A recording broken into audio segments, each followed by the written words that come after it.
Hey everyone, want to keep your cloud AI projects organized and easier to manage? In this video, I'll show you how to organize your projects step by step.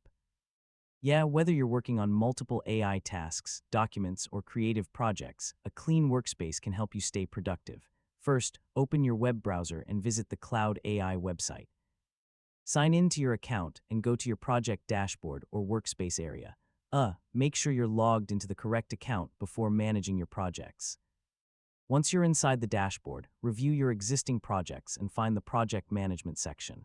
This area is where you can create, edit, organize, and manage your different AI projects. Next, create a new project by selecting the New Project option. Add a clear and descriptive name so you can easily identify what the project is about later. Using simple names makes it much easier to find projects when you have many saved items. After creating your projects, organize them by grouping related tasks together. You can use folders, categories, tags, or naming systems if those options are available. This helps keep similar work in one place and reduces confusion.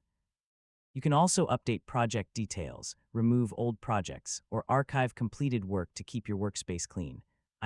Regularly organizing your projects makes your workflow much smoother. When working on a project, keep important files, prompts, and notes together whenever possible. This makes it easier to continue your work later without searching through different sections. If you have many projects, use the search or filter options to quickly find what you need. So these small organization habits can save a lot of time in the long run. And that's how you organize projects in Cloud AI. A well-managed workspace helps you work faster and get better results from your AI tools. Thanks for watching, and don't forget to like the video and subscribe for more easy technology guides.